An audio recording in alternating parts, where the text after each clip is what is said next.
welcome everyone to TAP. I'm so glad you're here. I've got at least two good reasons to be so excited about today's show. First of all, I'm back after a cold. So this is what happens in autumn sometimes. So I'm really glad about that. And then I am really excited about being with Kaedrich Olsen, who's a spiritual guide, shadow worker, paranormal mentor, and even more titles than that. Welcome, Kaedrich. Thank you. I'm excited to be here. I'm looking forward to our conversation. Yeah. Yeah. So we decided on the topic of sacred masculinity and Norse archetypes beyond the warrior. Yes. I didn't make that up myself. This is one of your topics, but I just thought that sounds really good. Beyond the warrior. So, I mean, do you want to start by sharing a little bit about you and also Norse magic? One of your other titles is a Norse mystic expert, right? Yes, yes. Yes, I've been studying Norse mythology, Norse mysticism, the Norse belief system since I was a teenager.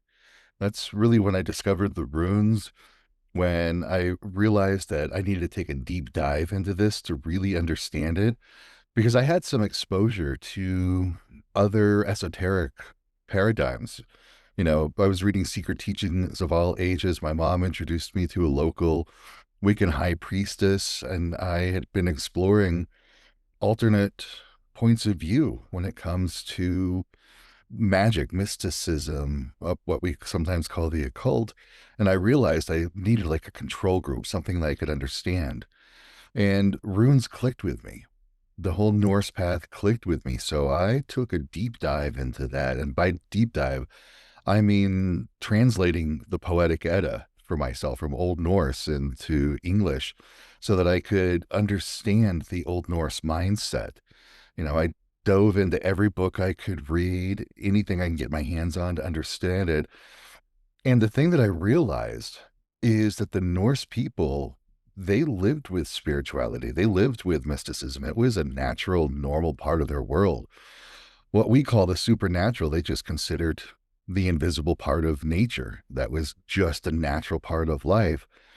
And so the things that we consider to be something spiritual, the things that we consider to be sacred practices, and we separate them from our daily life. We'll do a ceremony or we'll do a ritual or we'll go to church or whatnot. And then that's our spirit. For a lot of people, that's their spiritual connection. But for the Norse people, it was an everyday part of their life. It was an integral part of their survival and how they survived. And interestingly enough, I do see that being reflected today with high performing individuals, entrepreneurs, people who are running larger corporations, that sort of thing. They know the business systems, they understand the logistics, but what really takes their work to the next level is their spiritual connection, their mystical practices, their intuitive capabilities takes things to the next level. And I'm seeing that across the board. It's not widely talked about, but talking with individuals, working with different people in different capacities, I'm seeing that's just like the Old Norse times. It was an integral part of it. And so it became my mission working with Norse mysticism. How do we make it practical? How do we make it daily? How do we use it in our world today? It isn't just something that's kind of neat to know and do once in a while and, dress up like a Viking and play pretend. It's like, we don't need the dress up. We don't need the play pretend. This is actually an integral part of our culture in the Western world as any sort of Germanic language, whether it be German or Scandinavian or English. It's already integrated into our psyche. So it's something we have easy access to already. Ah. Yeah. And so I've also looked at your birth chart, right? And it's so wonderful when you see someone who just lives out his potential like you are. And one of the things is that with that signature you have of Sagittarius and Pisces, Sagittarius and your sun, Sagittarius conjunct Neptune, and that is really also this attraction to classical languages and languages that takes us to a deeper place and that unity of consciousness and also that cuts through more popular interpretations of different systems. So anyway, I'm seeing your planets as you speak. So I like that. Yeah. And it's so interesting with you that you grew up with it. That's pretty rare. Like you did this from a young age. Absolutely. I can say that I was literally born into the paranormal because not only did I live in a haunted house, where you could see the TV dial change in front of you, radios would turn on, things would move, you'd hear footsteps go up and down the hallway. That was a normal, everyday occurrence growing up. But my parents took us to a spiritualist church, which is like your typical Protestant church, but it included trance mediumship as part of the service. And there were seances in the basement of the church every Saturday night. And my mom took me to psychic development classes as a kid. So I literally grew up with this. It was all of this stuff has been a part of my life. My parents were open and accepting of it. My mom was an accounting controller of a small publishing company, lived right, or not lived, but worked very close to the biggest metaphysical store in Denver area. And so if I needed any herbs or any sort of materials, she would just stop there on her way home and bring it home. So yeah, my parents were open, accepting, and they let me explore and understand. And that's a big part of why I'm doing what I'm doing today, because I don't have those shadows of fear. I don't have those shadows of, oh, this is weird and strange and unusual. It's such a normal part of my life. And I say this all over the place, but my kids, when they grew up and they moved out, and they got their first apartments, they individually reached out to me and like, Dad, it's quiet in here. There's no energy. There's no spirits. What do we need to do to draw spirits into our homes? Because we're not used to not having this around us all the time. So even my kids grew up with this as a normal, natural thing in their life. Yeah, so yeah, that's what I'm hearing you say, that it's a normal part of everyday life, or was in the Norse culture. When was this culture? Can you just expand a little bit more? Just I don't know anything about the Norse magic or that tradition. Absolutely. Yeah. We're talking Scandinavian Bronze Age into the Iron Age. It really kind of stopped in the medieval era because that's when Christianity came in and took over Scandinavia areas. This work persisted under the cover, that's where we get the term occult, means the hidden stuff, it's hidden. But for the most part, this was a natural part of life 2000 to 1000 years ago. That this was the mysticism, they had the deities, of course, like Odin, Thor, Freyr, the big three, but they also had different type of ancestral beings, the Disir, which were the women who looked over the family line and guided them, the Alfar, which the elves, but they're not like Santa Claus elves or J.R.R. Tolkien elves. If we were to put a word to the Alfar as the Norse understood it, a modern word, we would say they're ascended masters, higher level beings that were once human that moved to a higher state and come back and give guidance. That was an integral part. There are different types of human spirits that, just ancestors, lost souls, that sort of thing, as well as nature spirits, the hidden folk, Huldufolk, the hidden people that were in the rocks, in the trees, in the wind, that this was something that they treated as just like a neighbor that they respected and got along well with. Plus, there were house spirits that they learned how to interact with and connect. And it was a very complex ecosystem on the spiritual level, something that just gets ignored today. Was Norse a specific religion? Or what? Yes, Okay. that's referring to like what we call Scandinavia, Sweden, Norway, Denmark, a bit of northern Germany, Holland, and Iceland, of course. Okay. And you got some ancestry going back there as well. Is that correct? Yeah, I did my ancestry.com, and the primary origin of my family line is from Skåne region in Sweden and northern Denmark, but there's a bit from UK and a bit from Germany. So it's all Germanic, Northern European. Wonderful. It's in your blood. Yeah. Okay. Yeah. And in a way, I feel, oh, I should know more about it with my own culture. And in another sense, maybe we do, right? Maybe we do. Because another thing that I see really evident in your chart is direct experience, right? Realization through direct experience. So maybe we do, when we do see the magic in everyday life, so maybe we've kept it in, in that resonance with. Uh, Absolutely. It's impossible to ignore it. It really is more of a common part of our world than we realize. It's just most people expect the magical, the mystical, paranormal to be something like a book flying across the room or pounding on the wall or, Harry Potter bibbity bobbity boop kind of magic. They don't realize it's just so subtle, just a fond memory of your grandmother and you're overwhelmed with emotion and it feels like she's there with you. You can almost imagine her presence with you. Well, it's because she is with you. She's just kind of reaching out saying, "Hey, I'm thinking of you. I'm here." Or, you're in traffic and you come up to a red light, the light turns green, but you're still sitting at the green light. You're not driving. You're still sitting. Go, why am I sitting here? And all of a sudden, a car drives straight through the intersection that would have just smashed you all over the place.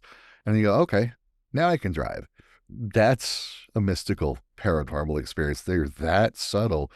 So many people in today's world are easy to just blow it off and say, well, no, that was just luck. That was just coincidence. That was just my imagination because they don't have the capacity. They weren't taught how to discern the difference between all of that. And that's part of, the mentorship, part of the paranormal mentorship that I offer is learning to discern what is yours versus what are you receiving and how do you interpret that information that you're receiving because it is around us all the time, everywhere. It's a common part of our world. it's really important to not skip it, to not just pass it by, but like really notice it. Exactly. So, talking about sacred masculinity, um, it's such a big topic and it's a fun one. Also talking about these times today, but how was it back then? How did you view the man in that tradition? Yeah, that's a great question because, like you were starting off at the top of our discussion, that in today's world, we tend to see the Old Norse culture, the Viking culture. And by the way, a little sidestep here Viking was just a part time summer job. It was just something that a few people did during the summer. The majority of the time, they were tending the land, they were running their farm, they were at home. And that was the main purpose of going out on the ships was just to get money to maintain the land, money and resources, because resources were tight during that time period. But one of the downsides to Old Norse culture is even though they were fairly literate, they didn't write much about themselves. Most of what got written down about the Old Norse people started showing up in the 1300s, like 300 years after the Viking era. But the other literature were written down from the people that the Old Norse encountered. And a lot of times they were the sore losers. So, we hear that history is written by the winners. And a lot of times with the Old Norse people, history was written down by the sore losers. So we hear these stories, oh, they were vicious, they were cruel, they were mean, they were like wild dogs and savages, killing and destroying and burning down everything. And there's no doubt that happened, but that happened with every single culture on the planet at the time. It's just when it got written down, it was a little exaggerated, a little blown out of proportion. And then along comes the 20th century, 21st century, when it comes time to make movies and TV shows, they're capitalizing on that archetype of the vicious warrior coming in and they're showing like, oh, this is what they looked like. This is how brutal and terrible they were. And so we get this view that the Old Norse people were all warriors. And true, they all were trained. They all knew how to use weapons because that was the time. But you know what? That's the way every culture was. And so we tend to focus on the warrior aspect. But another integral and important part of the Norse culture was poetry. Was verbal poetry. They loved to compose poems. And so we also have archetypes of the artisan, the musician, basically, the poet, the craftsman, some of the craft work that came out of the Vendel period just before the Viking era and through the migration period that we find throughout all of mainland Europe was just incredible. So, and those people, they couldn't have gone on these Viking raids. They couldn't have gone spending their entire life being the warrior. They had to devote all of their time to honing their skill and their craft. And so we have that archetype there of the craftsman, and of course the sovereign, the leaders, the kings and queens. Those were an important part of their culture. And that's where we kind of get lost is like when we see like the Vikings TV show. Summer comes around and all of the men in the village take off on the Viking boats and they go do raiding and trading throughout the summer. Winter comes and they settle down. But when we look back at it, it's like, well, who's there going to be chopping wood for the entire season? So they have enough wood to last through the winter because you're shut down during the winter. You can't go out, you can't do anything. So you have to have the wood built up. Who's there doing the blacksmithing? Who's there building the houses, repairing the houses? So it was only a small fraction of the people that really fit into the warrior archetype. The vast majority of that culture was everything, just like we have a complex culture today. They had a very complex culture then. And so masculinity did run from the kings and the warriors, but they also had the magicians. They had the people who were skilled in working with runes. They went by various names, like the Erlaws could be one of the names. Galdr Mather. Galdr is a magic rune song. Mather means man. So this is a man who sings rune songs. We have a Vitki, which is like sort of a magic worker, an herbal worker. Uh, Feel good killing, where they're a different type of magic. Even the word troll got turned into something today, where those cute little dolls or big scary monster kind of thing. But back then, the troll mother was somebody who was skilled in the arts of magic and mysticism. It was a respected person. Just the word troll got changed from what it used to be. It used to be the magical arts. It was just part of their culture. So it was complex, and there were various different types of roles that men played in different kind of aspects, not just the grubby warriors that we see on TV today. That's really interesting. Oh, and so typical with the word troll. That's so typical, right? Anything having to do with the wisdom and magic and divination is just being, yeah, really passed on in the wrong way. Exactly. I mean, even the word witch used to just mean wise one, somebody who is wise in many different things. But now today, it's the pointed hat flying around on a broom with green skin and warts. Well, no, who was a respected person at one point in time. Mhm. Ah, okay. So you're saying there are many people that you could look up to, many role models. And so, but I mean, when I think about it today in society, I would say there's some kind of collective man type. There must have been as well in their culture. So was that the warrior or the king?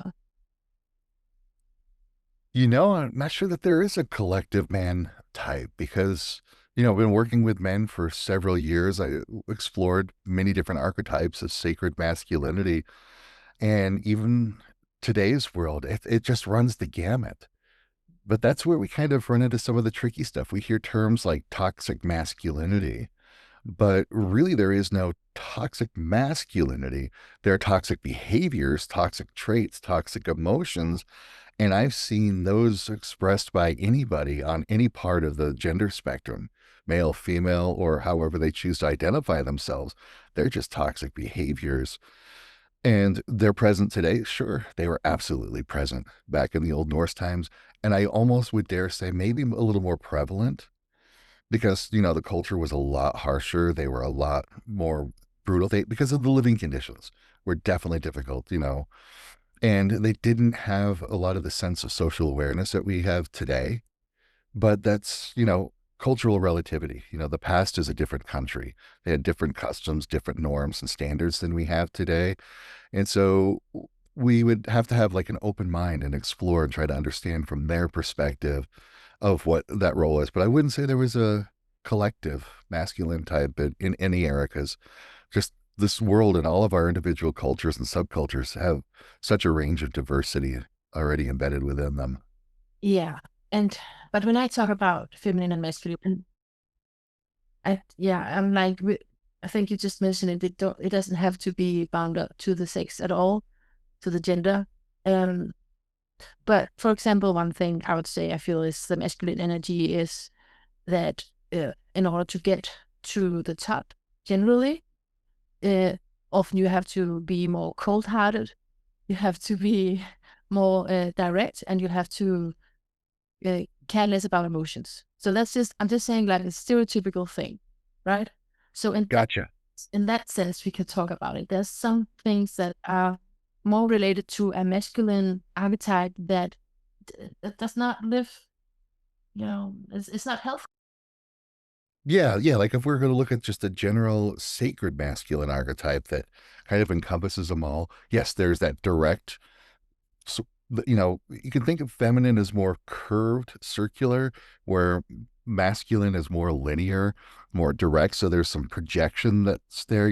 Here I am, there's where I'm going. There's that, like the seed. Think of the seed that has that potential that can grow, that can become something, but it still needs the fertile ground to go into, and that's the feminine energy. One of the interesting things about the Norse view is very similar to, let's say, a Vedic view, because when we read the Prose Edda, it mentions that there are 12 Aesir, 12 gods, and 12 Alcinir, 12 goddesses. And when we're looking back and forth in the pairing of those deities, we see, like in the Vedic tradition, that there are deities, Shiva, for example, but Shiva can't do anything without the energy of Shakti. So even in the Norse tradition, at the mystical level, there has to be this masculine feminine balance. But yeah, the masculine definitely included leadership, sovereignty, the guidance. It definitely had some of the warriorship aspect of it, the training, the discipline, the structure, the order. It also had a lot of the creative aspects to it, being able to compose poetry and music, and that's an integral part of magic. And then of course the magic went across both sides. Whereas the feminine is more of the receptive, a form of magic called Sather, where she would open herself up and go into like a shamanic trance. Sometimes spirit would speak through her through like a channeling or a possession kind of thing, or they would do prophecy. They would intervene at the spiritual level through this altered state of working, where a masculine form of magic is called Gulder, which is carving the runes, singing the runes, projecting that energy. It's more projective, more pushing out of energy, where Sather and the vulva were receptive kind of magic. So that's some of the contrasts that, or sacred masculine, sacred feminine. And also, the sacred masculine tends to have aspects of guardianship, protecting, holding, keeping safe, keeping secure.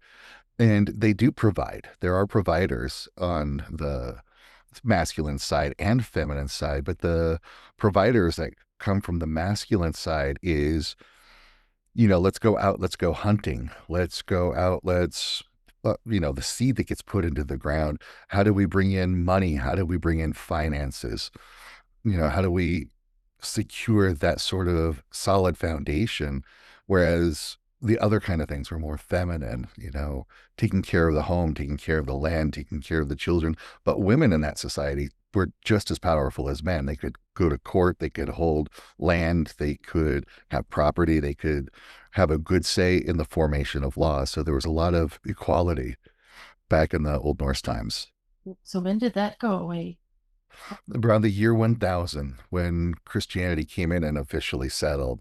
And then we started to see more of a discernment between gender classes and gender roles that became more concrete, where a woman took a more subservient position rather than an equal position. I mean, even in the Old Norse time period, women could be berserkers, bearsarks. They would hold weapons and they could go into the bearsark frenzy. Whereas after that, women really didn't engage in combat. Berserk is killing bear. A bear shirt. It's a form of warrior magic where they would kind of take on the form of a bear. They would put on like a bear coat. They may have taken some sort of Amanita muscaria or henbane, or they just may have been able to get into a battle fury, battle frenzy on their own. And they would just go into combat just unleashed. Wow. Okay. Yeah. Hmm. So there's a lot of uh I feel that this is the cliche here that you're trying to avoid before when I'm asking you this. So I'm hesitating to ask, but it's just when you talk like this, there's a lot of violence in that culture, but then you say that's the living conditions, and that's just a little part of it. Yep. Every culture on the planet was that way. One of the interesting things that we can compare contrast with our modern culture is if we actually look at the numbers, we look at the statistics, not the news media reporting it, not the, especially not the social media reporting it, but if we look at the actual numbers, the solid data, we are living in the most peaceful and prosperous time in all of human history by a long shot. And it's improving. It keeps getting more peaceful, more prosperous. But in that time period, it didn't matter where you were, in what part of the world you were. It was harsh living conditions. It was pretty violent for everybody all the time. You always had to be on guard. Everybody had to know how to use a weapon, or at least take their farm tools, like axes and such, and use them as a weapon to defend their home, to defend their properties and their lives. That was that was not just the Norse, but that was everywhere. That's just how the world was.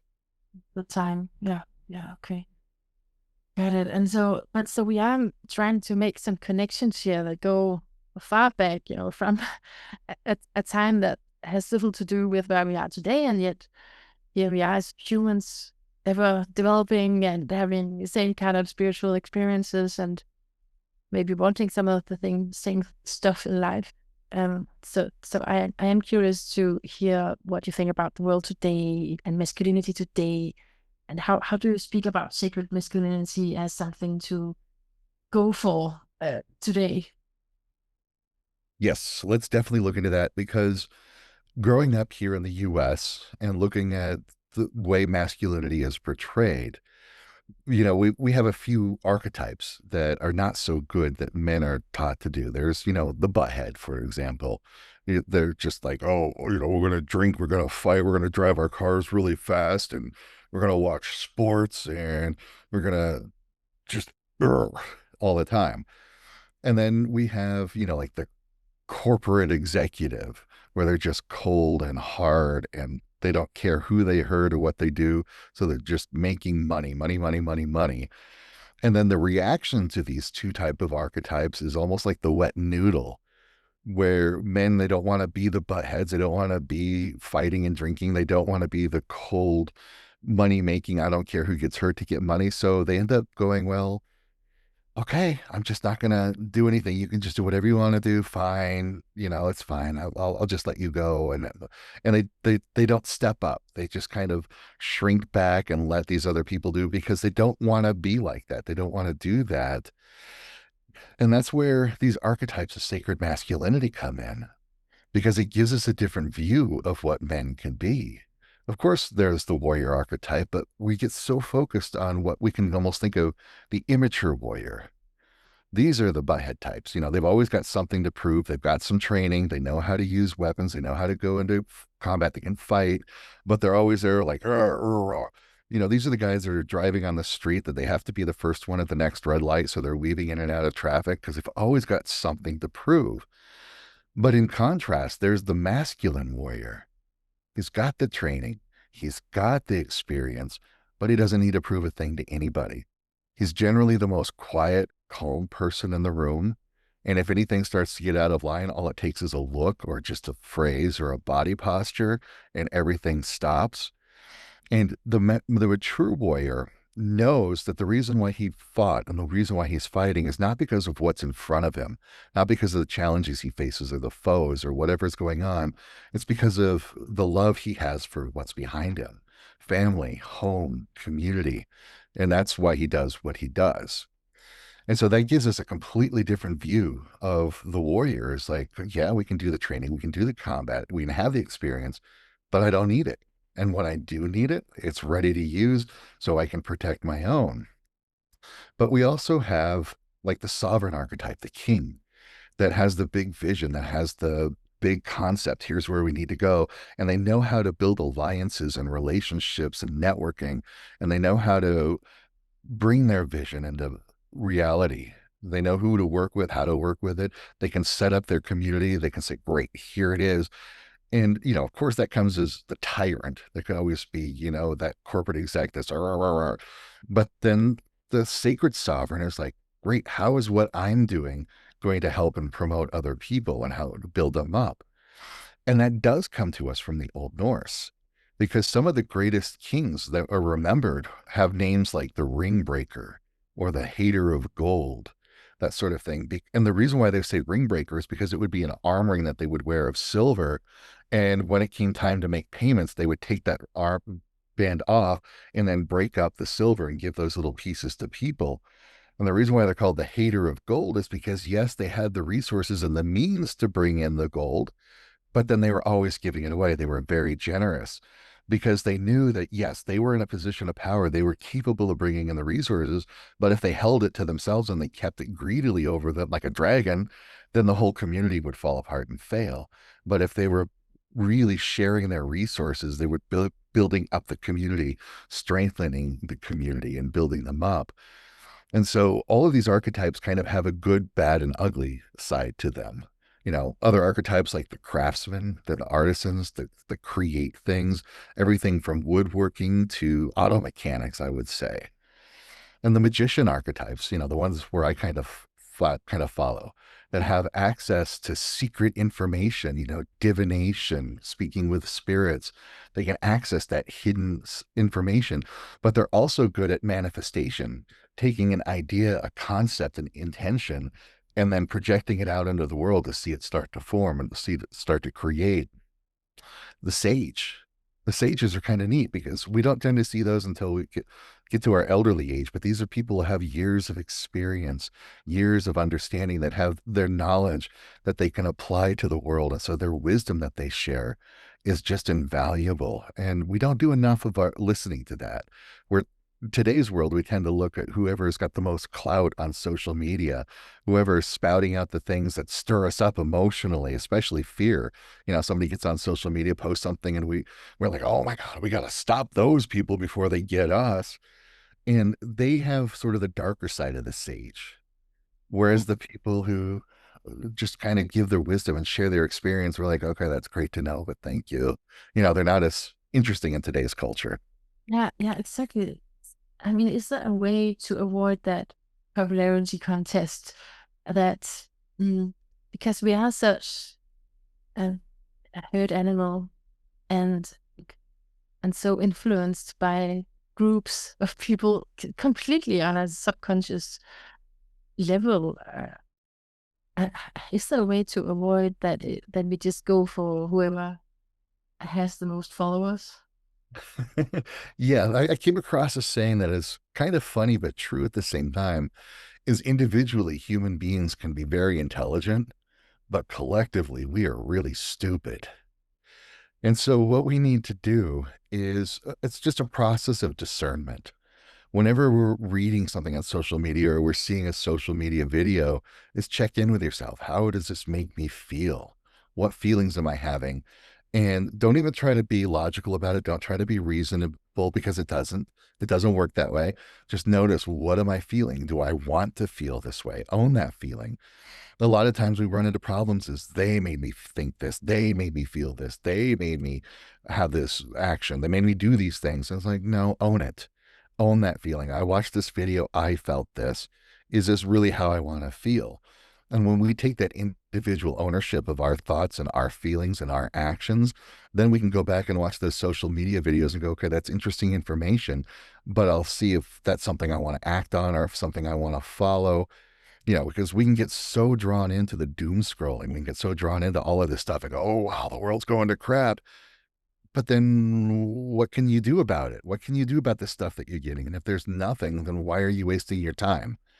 So it comes to that individual discernment. How is this making me feel? I own up to it. Can I do anything about it? No. All right. I'm just going to move on then. I'm going to focus on the things that I can do something about, something that does affect my life. And when we take that individual ownership rather than buying into the collective mindset, like, oh my God, they're all doing this, then we can make that choice of, is this making sense to me to do this? And if it does, great, go with it. If it doesn't make sense, okay, find something that does make sense. It's that individual responsibility will start to break apart that that kind of collective mindset. Yeah, good answer. Good answer to a difficult question. Mhm. And it's so interesting because we are today talking about something that is collective, because otherwise we wouldn't know what we're referring to in a way. It is collective. We've seen expressions of this archetype, and that's why there is a warrior in our minds, right? It is, so it's a collective phenomena. I hear you are opening it up, telling us there are all of these different functions and roles, and different hero archetypes in each of them, and then how, yeah, how can we go? Okay, so this is now gonna continue into a question. How can we go from that into the present? I'm actually curious just to hear, what do you think of the world today? I ask this to a lot of people because, I mean, some, say this is the end times, this is just before a war, that we are always at some wars. So what do you think about, um, yeah, yeah, just present day, Kaedrich? It's very interesting times that we're in right now. Doing shadow work with people. Whenever we're up, whenever an individual is ready to upgrade their life, new relationship, marriage, having kids, starting a business, scaling their business, new job, the shadows show up. There are comfort zones of who we thought we were, what we thought our limitations were, what our beliefs were about ourselves and what our places in the world. That gets challenged. Now, somebody starting up a business going, I don't think I can charge that much money for what I'm doing. Well, that's a shadow. That's a shadow that comes to us through our culture saying your time is what makes you valuable. So you have to really grind and grind and grind instead of what real value do you give to the world. And so when we're looking at this at the collective level, we recently assumed, a lot of things are better in the world. Things are going great. We don't need to do this. We don't need to do that. But then things get stirred up. Things just kind of get all messed up around us. And we're like, oh no, we're falling back. And to me, looking at it is like, we're not falling back. We're ready for an upgrade civilization wise. And in order to make that upgrade civilization wise, we've got to address these shadows. But the thing about shadows is they don't come to us logically and reasonably and peacefully. They don't have that language. Our shadows don't speak in that, oh, hey, this was a limiting belief. It's time to let it go. How it shows up is like, no, I suck at this. I'm not worthy. I can't do this. This isn't good for me. I'm terrible. I can never do that. Well, that's the shadow showing itself, speaking its language.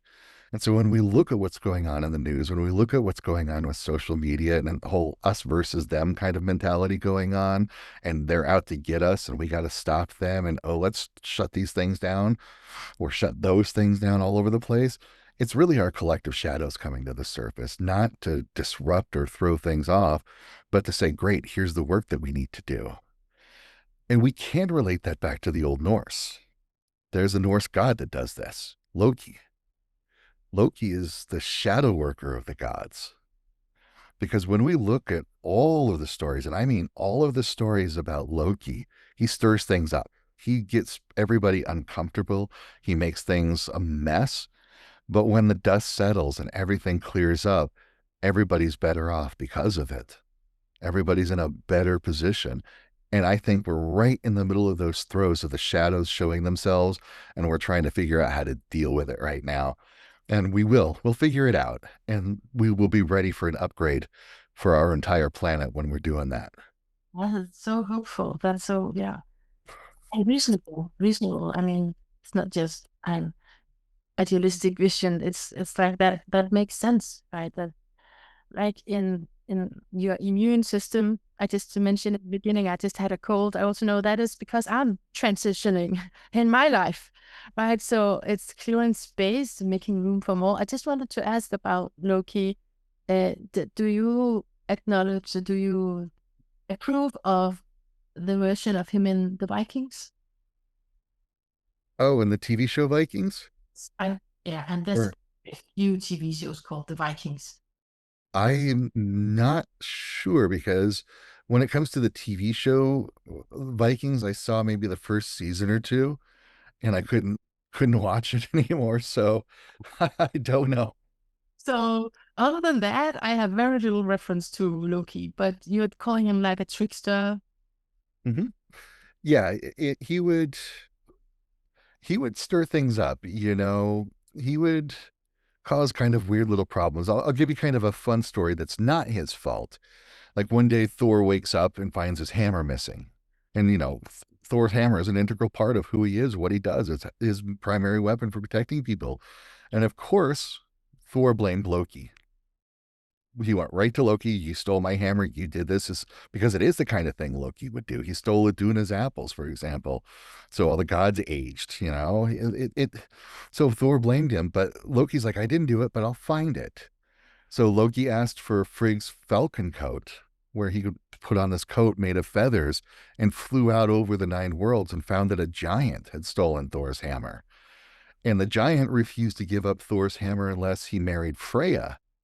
So Loki comes back, goes straight to Freya and says, all right, get dressed, get ready. You're going to go marry this giant. She's like, F you, buddy. What do you think? Because there's no way she's putting up with that. She may be the goddess of love and beauty and sexuality, but she doesn't take guff from anybody. She doesn't get ordered around. She doesn't get demanded. She's like, no, I'm not doing this. So out of desperations, the gods went to Heimdall, one of the wisest gods, says, what do we do? And they said, well, dress Thor up as Freya, put him in the bridal gown, and go offer him as the bride to the giant. So that's what they did. And when they're at the feast, Thor's eyes are blazing red through the veil. And the giant's like, what's going on? And Loki's like, oh, she's just so excited to marry you. Her eyes are shining bright. And now Thor's eating like crazy because he's got a big appetite. And the giant's like, oh, what's going on? He's like, yeah, she's been so excited to marry you. She hasn't eaten for days, so she's starving. So Loki's stirring up all of these little games, kind of doing all of this trickery. And finally, when the giant says, okay, let's get the marriage going, in a typical Norse marriage, the couple are seated and a hammer is placed in the woman's lap as a way of blessing and protecting the womb so they can have children. So the hammer, Thor's hammer, is brought out and placed in his lap while he's dressed up in a bridal gown, and he grabs his hammer and smashes the giants and returns back home. It's kind of an example of shamanic soul retrieval, using the trickster archetype to retrieve the soul that's been stolen. And so that's another example of Loki using trickery and guile and playfulness as healing, Right. So the hammer is the soul. a part of the soul of Thor. Yeah. Oh, okay, like that. I did she just because of my attention deficit, did she end up marrying anyone? Freya? Yeah. No, I don't believe she has a husband. She's just kind of independent and on her own and does what she wants with whomever she wants. And it's in the modern time, we will have all sorts of shaming things for that. But back then, that was empowerment. That was power. That was, a sovereign state for a woman to be. I would, I just came to this fantasy where I would watch all the seasons of the Vikings together with you, you commenting on everything, because that is my preferences, because it made such a deep impression with me. But I would really like to know what is fiction and what is pure fact. So close to, Sure. I would, I can address a few of those. Like we already mentioned, that all of the men during the summer can't suddenly go off on a Viking ship because you need to have people occupying the village doing the work. Otherwise, you will not survive the winter. I don't care how much silver you have. If you don't have a stockpile of wood, you don't have animals, you don't have dried fish and meat, you're not going to survive. That's the kind of stuff men need to be doing. That's just what about the legacy of Ragnar? Is that true to the way that it was portrayed? Ragnar Lothbrok is the best way I can relate him. He's sort of like a King Arthur figure. There may have been actually somebody that could have been Ragnar Lothbrok, maybe, but most likely that character rather than historical figure is an amalgam of multiple people over the centuries that just kind of mushed into this character. And just like King Arthur, there were so many people that came after him and said, oh, I'm Ragnar Lothbrok's son, I'm Ragnar Lothbrok's grandson, therefore I should be king. So they would attribute that, and then they got documented in history. Oh, this is Ragnar Lothbrok's kid. This is his grandkid. So of course it was like, Yeah. but there's some evidence that he was a real person, but there's more evidence that it was just a fictionalized character that just kind of helped to encapsulate some of the history. But I've heard that before. Several people using that name, some name, and then that just becomes like this figure in time, but not necessarily referring to just one person. Oh, and so Yeah.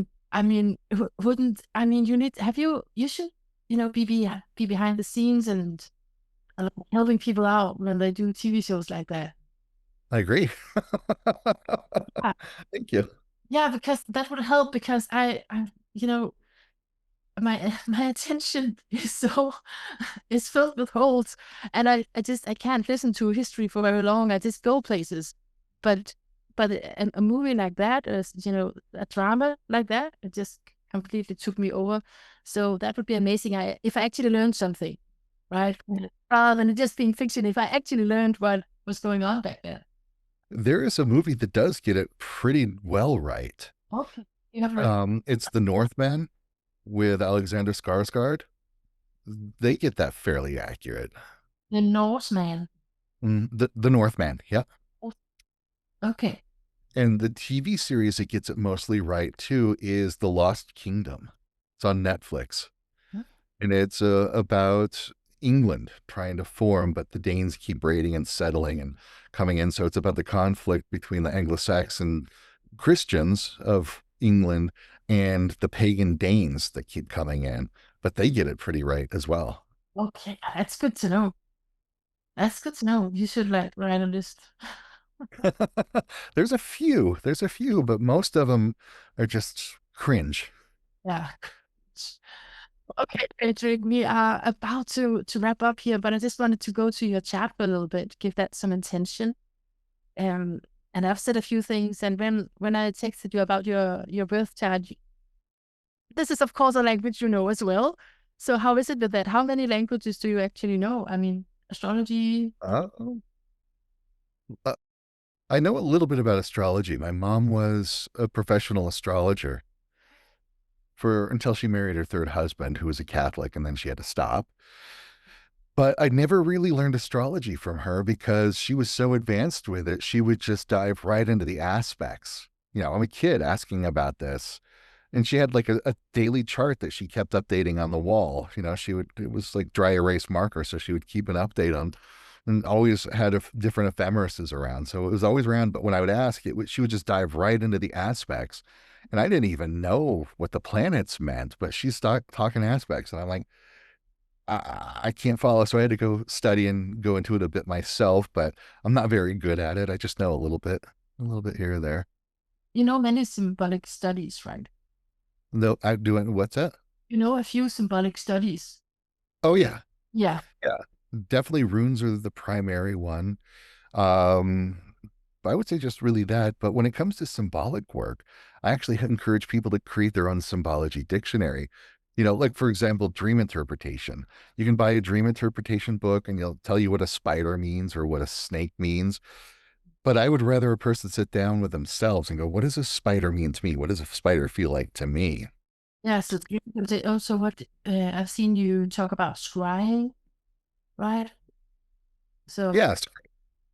It's it's, like, I mean, it's all related because there's, of course, in astrology, there's a story, there's a tradition, but that changes. So, so we always, need that intuitive hit of what does it mean in this moment for this individual or for this collective, whoever we're reading. So I'm just thinking like you know this sort of thing. yes. In fact, kind of an interesting way to explore that came from my understanding of chaos magic.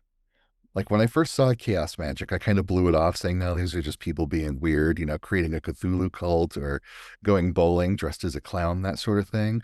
But then I met a few people that I respected who followed chaos magic. So I said, okay, I think I need to reevaluate this. So I studied it. I read a few books. I dove into it a little bit. And my best way to explain it is with chaos magic. If you want to understand divination, those symbolic systems, you start off with tarot and you learn tarot for a year or two. You get thoroughly involved with it, you know it. And then you go into I Ching, for example. and you study I Ching and you get really thorough into it. Maybe you go into runes or throwing bones or scrying or something, and you start to understand what the mechanism is of divination. Now, if you think that you understand how divination works, you can go a little bit silly if you want to. You can buy a box of crayons, big box of crayons, and go through each one. What does it make you feel like? Write that down, create your own symbol. And now you can go to a psychic fair with a box of crayons and give crayon readings because you understand the mechanics of divination, how it works, and you can apply it to something as silly as a box of crayons because you're tapping into that consciousness layer. And to me, that's what the thing is. That's the mysticism, is underneath every religion, underneath every spiritual paradigm, underneath every belief system is the mysticism. And that is universal.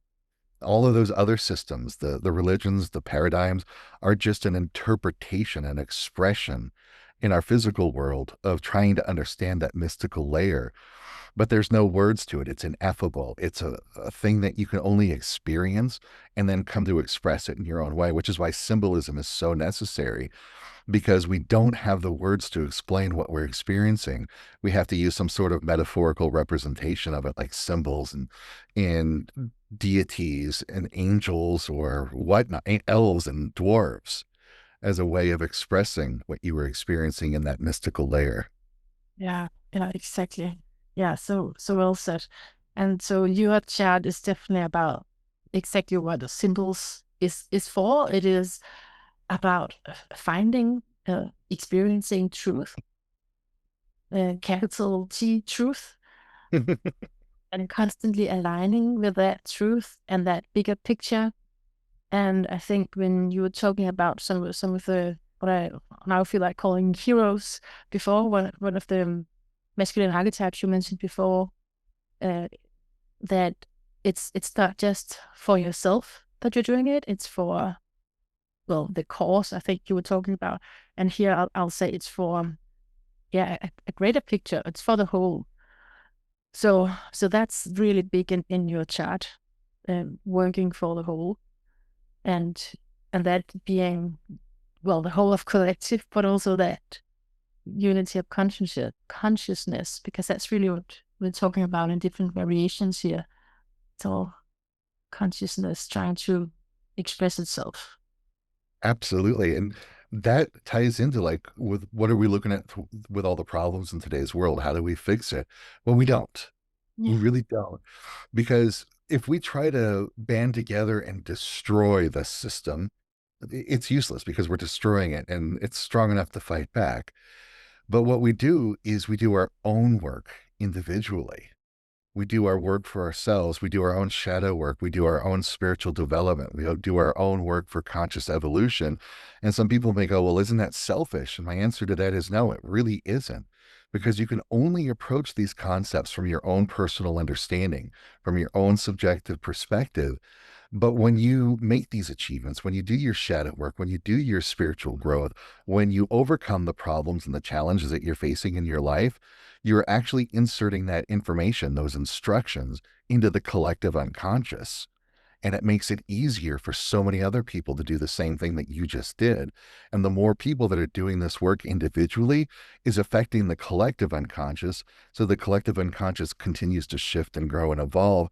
And those systems that we think we need to fight back and destroy and get rid of right now, they will actually start to fall apart through attrition. And I think that's what we're seeing right now is they're kind of in the death throes. The people who are their comfort zones are based around those systems.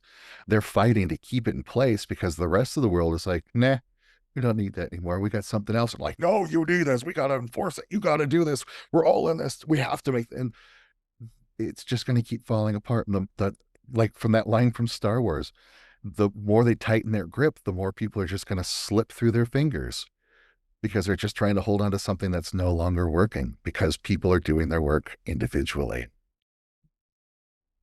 Yeah, I'm getting many pictures as you speak where that reminds me of. Yeah, that's really good. So that is the way that you also use shadow work, which is a big deal, at least when I see your website and other talks that you've done. Shadow work is a big deal, and you got that beautiful eighth house. I do as well. So we care about what's underneath the surface. And so as I hearing what you were just saying, then that's part of the point, that we can actually help the whole world by going there ourselves, inside ourselves. Exactly. And that could involve even building community, local community, online community, because we're all sharing those same ideals, those same things. We're sharing techniques and things that work with each other. That's why I work with people and teach classes, individually, so that we can address those shadows that people are facing. We can address the fears about who they are, about what they're experiencing. We can address how do they grow in their world that makes sense to them, because there are 8 billion people on this planet. There are 8 billion different perspectives, and there are 8 billion paths to achieve that higher state of being, and they're all valid. Yeah, yeah, that's what's so beautiful. Yes, yeah, Yes, yes, yeah. Okay, Kaedrich Olsen, do you have any last words of wisdom here before we end our talk today? absolutely. When we're talking about even the masculine roles that are in the world, or what goes on in the world, or our own spiritual growth, we don't want to get bogged down by all the fear. We don't want to get bogged down by the feelings of helplessness, hopelessness. It all comes back down to owning your experience. What are you experiencing? What are you feeling? What are you thinking? Don't blame it on anybody else. Own it, because when you own it, then you can make the conscious choice to change it if it doesn't work for you.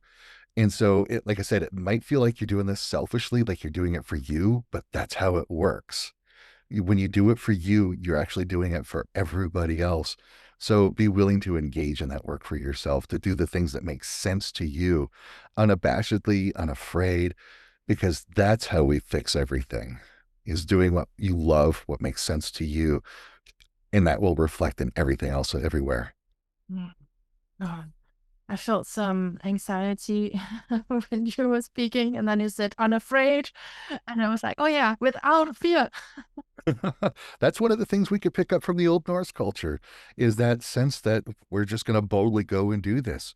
We don't know exactly how it's going to turn out, but let's go on this adventure no matter what it is. Just boldness, no fear, and have fun with it. That's the key part of this. Have fun with it, because that's a higher state of being, having fun, loving it, enjoying it. Even if things get a little bit crazy, it's like a roller coaster. Maybe you're going through a moment of low income, maybe you're fighting with bills or health or whatnot. And if you get bogged down by the fear and the sense of helplessness, hopelessness, it's going to take over. But if you're going, wow, look at this. Ooh, look what's going on in the world now. Ooh, all right, this is like taking that first hill on the roller coaster. Let's go. It's energy. And you could really get into that fear, or you can turn it into excitement and motivation. It's like, great, well, what do we do now? And have fun with it. And then you pull yourself out of that sort of collective crab bucket, keeping everybody helpless and hopeless and living in misery because the world can't change. Well, it does, individually, from the inside out.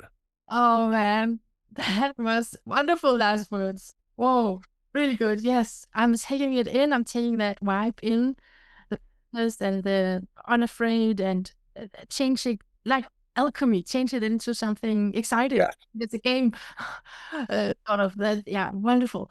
Thank you so much, Kaedrich Olsen, for being so generous in all of what you've shared. And I'll of course link to your websites and stuff, so people can find more about what it is you do and what it is you offer to the world. Excellent. Thank you.